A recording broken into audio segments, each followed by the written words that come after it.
Hello दोस्तों, हम आपका अपने यूट्यूब चैनल एग्ज़ाम डेज पर स्वागत करते हैं। यहाँ पर हम अर्थव्यवस्था में सुबह 7 बजे आपके लिए लेकर आए हैं विदेशी निवेश एवं ऋण। ठीक है, तो यह चलिए यहाँ पर जो वीडियो सेशन है इसको शुरू करते हैं। छोटा सेशन है लेकिन बड़े काम का सेशन है। एफडीआई का अर्थ क्या है? तो प्रत्यक्ष विदेशी निवेश। ठीक है, फॉरेन डायरेक्ट इन्वेस्टमेंट जो है यह प्रत्यक्ष विदेशी निवेश का अर्थ है। स्थानीय संपत्ति की खरीदारी हेतु बाह्य स्रोतों से उपलब्ध राशि में बढ़ोतरी को क्या कहते हैं? तो पूंजीगत अंतर्प्रवाह कहते हैं। भारत में स्टॉक मार्केट के लिए सेबी मुख्य नियामक प्राधिकरण है। सेबी, ठीक है, यानी कि भारतीय प्रतिभूति एवं विनिमय बोर्ड जो है सेबी का पूर्ण रूप है। भारतीय प्रतिभूति एवं विनिमय बोर्ड यानी कि सेबी कहाँ स्थित है? तो मुंबई में स्थित है। बॉम्बे स्टॉक एक्सचेंज यानी कि बीएसई जो है स्थापित किया गया था तो कब? 1875 में स्थापित किया गया है। ठीक है, जो कि सबसे पुराना है भारत देश का। सरकार के विनिवेश कार्यक्रम में तेजी लाने के लिए भारत 22 नामक दूसरा एक्सचेंज ट्रेड फंड यूनियन वित्त मंत्रालय द्वारा शुरू किया गया है। ठीक, एनएसई यानी कि national stock exchange of India का मुख्यालय कहाँ पर स्थित है? तो मुंबई में स्थित है। कहाँ पर? तो मुंबई में।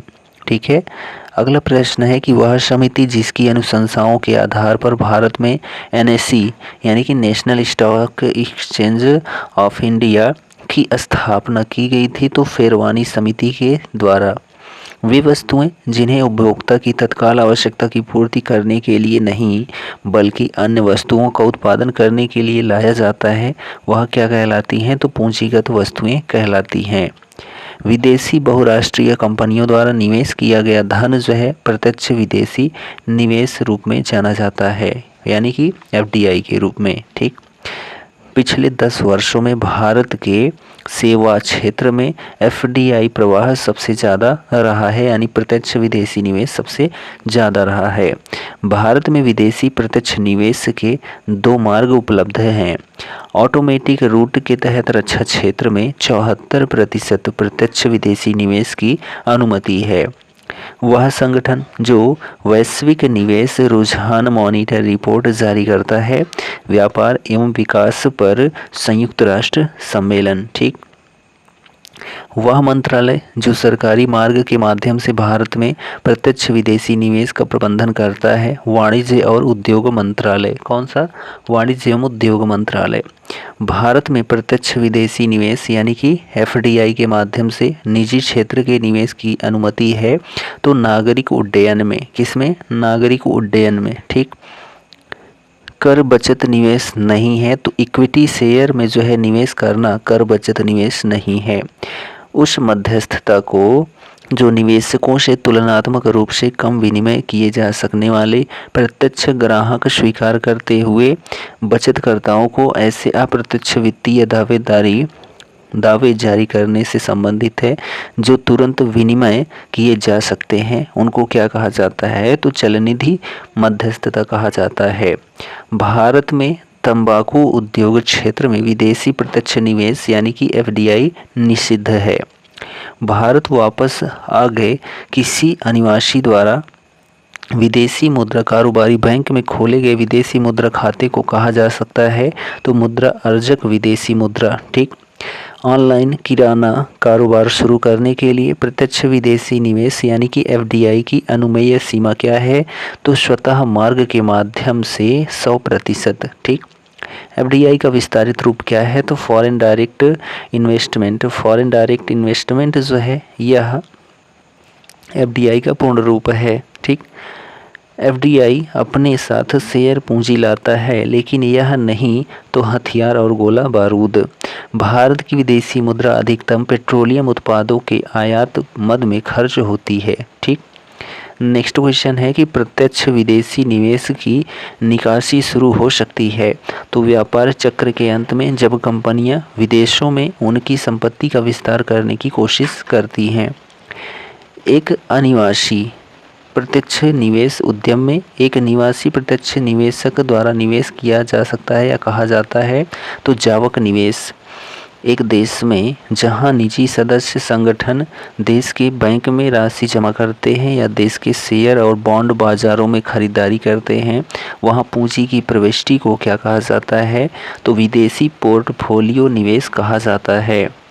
वह संगठन जो क्षेत्रीय और राष्ट्रीय स्तर पर दुनिया भर में विदेशी प्रत्यक्ष निवेश यानी कि FDI में रुझानों की रिपोर्ट प्रकाशित करता है, तो संयुक्त राष्ट्र व्यापार और विकास सम्मेलन। ठीक, विदेशी निवेशकों द्वारा प्रत्यक्ष विदेशी निवेश निधि के संबंध में नीति बनाने के लिए एक स्रोत नहीं है, तो भारतीय संस्था के शेयरों का विदेशी संस्था के शेयरों से बदलना। ठीक, भारतीय क्षेत्र में विदेशी प्रत्यक्ष निवेश यानी कि FDI के तहत चाय उगाना क्षेत्र पर प्रतिबंध नहीं है। ठीक, अगला क्वेश्चन है, इनमें से कौन सा प्रत्यक्ष विदेशी निवेश यानी कि FDI के लिए आर्थिक सहयोग तथा विकास संगठन यानी कि OECD द्वारा लक्षित लोकप्रिय उद्योग नहीं है? तो रसायन और प्लास्टिक विनिर्माण।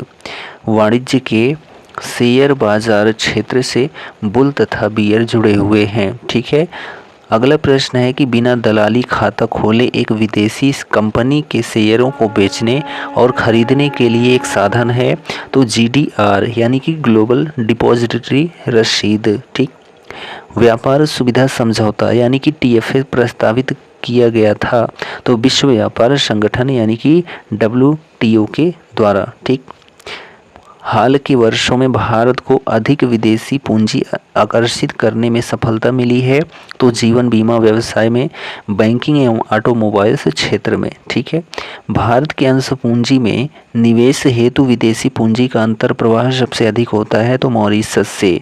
वर्तमान में जो है कहाँ से? सिंगापुर से। ठीक,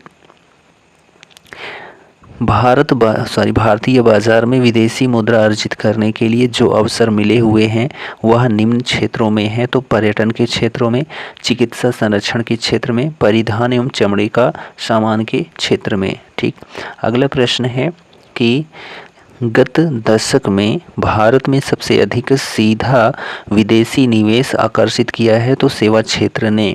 भारत के विदेशी मुद्रा भंडार में सर्वाधिक हिस्सा है, तो विदेशी मुद्रा का। भारत सरकार ने FERA यानी कि फेरा को प्रतिस्थापित किया है, तो फेमा के रूप में। ठीक है, अगला प्रश्न है, भारत में बहुराष्ट्रीय कंपनियों को प्रोत्साहन देना, बढ़ावा देना है, तो वैश्वीकरण के क्षेत्र में, उदारीकरण के क्षेत्र में और निजीकरण की नीति को। ठीक है, अगला प्रश्न है, जनपद प्राथमिक शिक्षा कार्यक्रम का आरंभ हुआ था कब? तो 1994 में जनपद प्राथमिक शिक्षा कार्यक्रम का आरंभ हुआ था। शुद्ध निवेश व मूल्यह्रास का योग क्या कहलाता है? तो सकल निवेश कहलाता है। एक लचीली विनिमय दर प्रणाली में विनिमय दरों के बारे में लंबी अवधि की भविष्यवाणी करने के लिए सिद्धांत का उपयोग किया जाता है, तो क्रय शक्ति समता सिद्धांत का उपयोग किया जाता है। इस प्रकार का विदेशी प्रत्यक्ष निवेश असुरक्षित माना जाता है, तो पोर्टफोलियो निवेश जो होता है यह विदेशी प्रत्यक्ष निवेश असुरक्षित माना जाता है।